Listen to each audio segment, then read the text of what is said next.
Hi, I'm Cass. I'm originally from the United States, but I came to study in Singapore for my undergraduate in 2014. And kind of what drove me to do that was initially passion for languages. I had a really amazing Spanish teacher in high school who kind of opened my horizons to start thinking about um, the rest of the world outside of, the small corner I could see in Colorado. And so, um, so that was kind of initially what inspired me to study abroad in Singapore. And so then, so I came to study in Singapore. It was a liberal arts college called Yale NUS, a partner between Yale University and the National University of Singapore. Um, yeah, it was a liberal arts degree. I studied humanities, social sciences, but majored in philosophy. And over the course of my 4 undergraduate years, I had the opportunity to live and work in a variety of countries. So I did a few internships in Singapore itself, in Germany, and in India.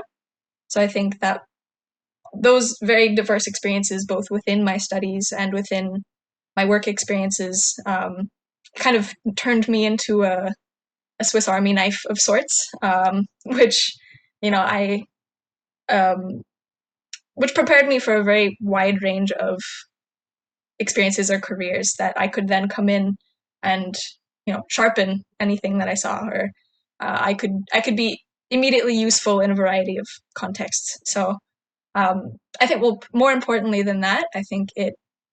So I approach things from a very language perspective, in the sense of I learned a lot of different languages when I was in college, not just in the sense of German, Spanish, Hindi, but in the sense of being able to communicate in different ways to different people in ways that they understand a bit better. So I learned skills of translation that I think have also prepared me quite well for any future career path that I decide to take.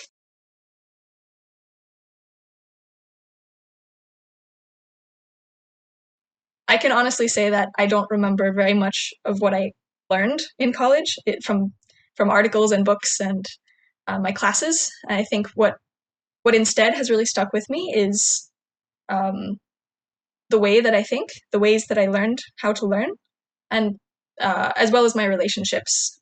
So relationships kind of are the gift that keep on giving, in the sense that I'm still very closely connected to my very global, diverse peers, and we still, they still challenge me and in a lot of ways, and um, give me different perspectives that I couldn't find in books.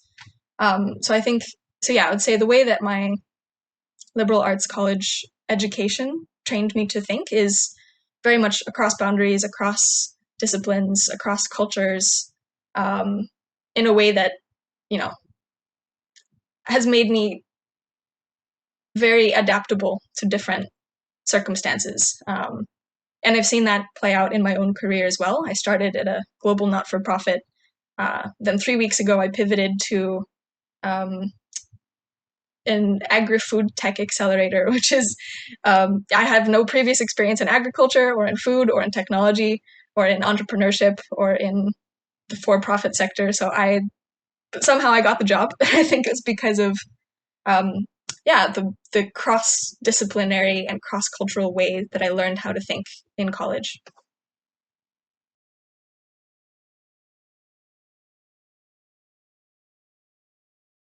So at my time at UNSW, got my most value from actually doing my honours year. So in my fourth year of my commerce degree, which was digital space, technologies, consumer behaviour, really moving forward in my marketing degree to understand more about how technology influences people. So that really just taught me about it's so important to use practical concepts in what you're doing and what your research is looking at, because too often we don't have that connection between academia and real world use cases and practical examples there. So that actually sparked my interest in technology and awareness of what the beast that technology is, especially in work and career options. So really without that final honours year and writing that thesis and going through that process of understanding, researching and what articles are out there and what value I could add, that's kind of what has then helped me launch my career really.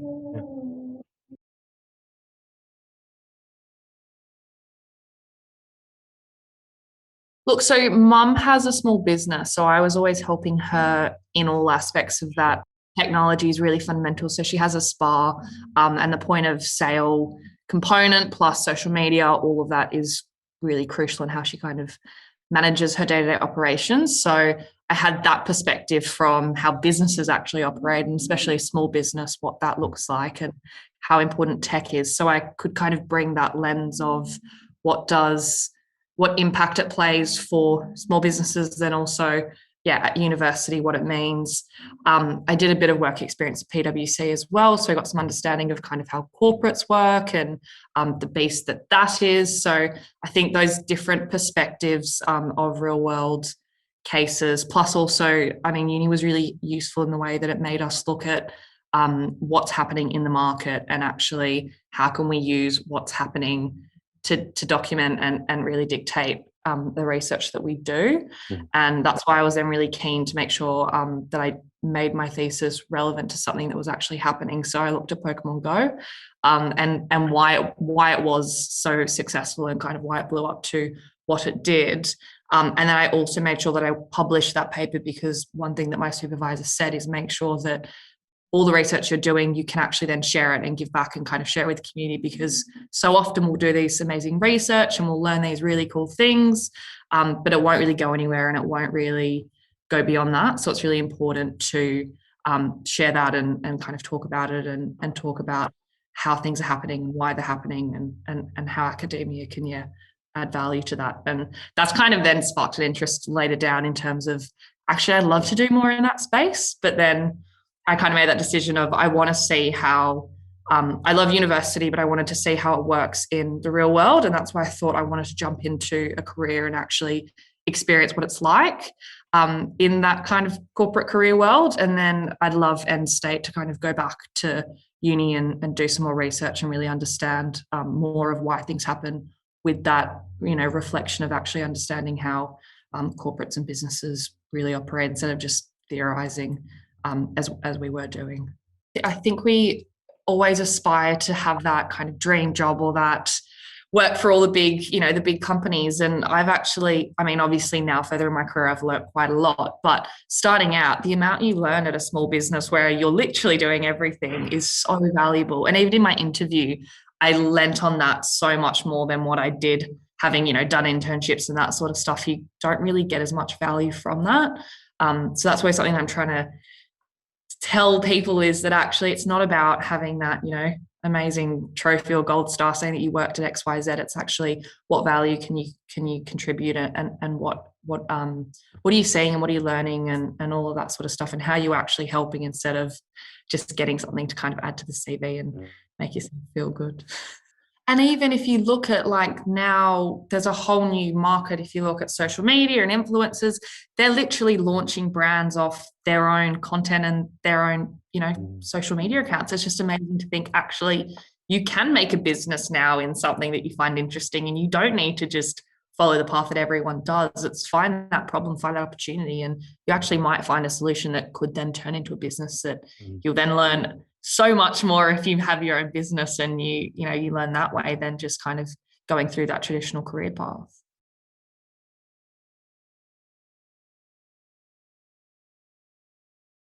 Look, I think everyone struggles with it, even, the most senior people. I'm always fascinated when I see really senior people speaking in front of big groups, and then you speak to them privately and they say, actually, I'm, really introverted and that's really difficult for me. So I think this idea that everything comes naturally to people, and even if at face value they look like they're super comfortable and confident, a lot of the time they're not. I've definitely experienced it, still do pretty much all the time. I'm always questioning, am I the right person? Is this what I should be doing? I think there is value though in that. I think if you aren't questioning, am I the right person? then it is that case of, well, are you doing the right thing? Because you kind of should have that. I think for me, that's what drives me, because I want to then prove, well, actually, no, this is my value and this is what I can do and this is why I do it. And then which is actually what helps me overcome it. So by feeling that way of, am I the best? Should I be doing that? It then makes me think, well, no, this is the perspective I bring.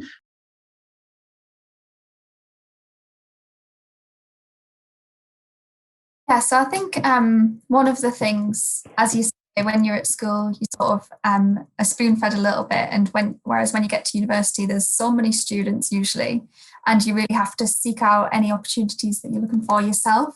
The responsibility which in your own hands.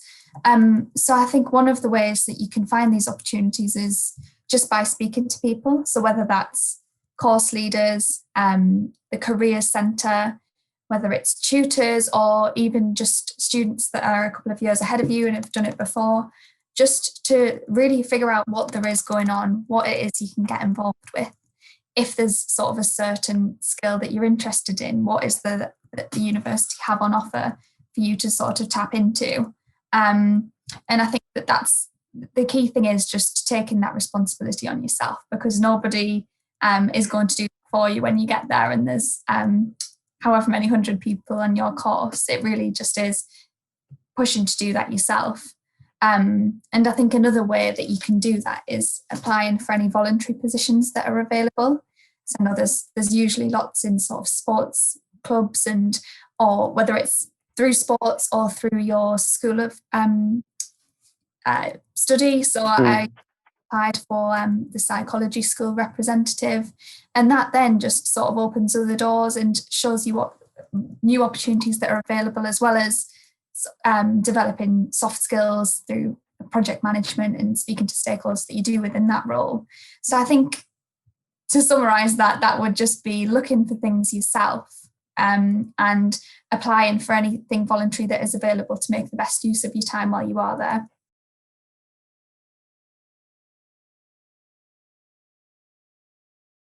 It's very easy to sail through uni, I think, and sort of sit back, go to your lectures and just do that and not do lots else if you didn't want to. But there is so much that is there when you do start finding these little gems of opportunities. That's when you meet new people, you find friends, you sort of are introduced to new opportunities. So I think, as easy as it might feel to sort of sit back and not do as much, I think that it is when you do those things that you find these great opportunities and end up making connections that you'll probably keep for life.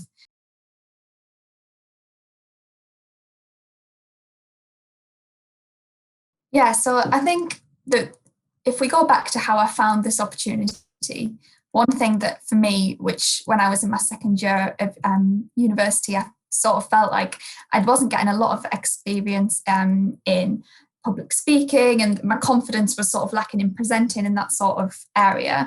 So that's why I started looking for opportunities that might help that. And a leadership development course sounded like a perfect fit and something that would be great for me. So that's how I found the opportunity, through the Career Centre. And when we were during the course, we sort of did a number of activities to build cultural intelligence skills, public speaking, leadership, teamwork, a wide number of skills that was sort of, at the time, you can see that you're developing and you're better at these things.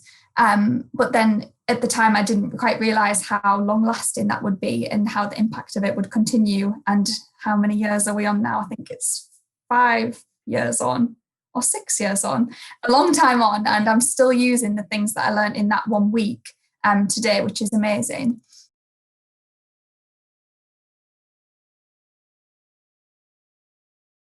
So something I wish I had done differently. I certainly learned a lot from that, but I can honestly say that 2 years after graduation now, I don't remember what I wrote my essays about. I don't remember the topic of that article that I read. I don't remember the thesis of my own thesis.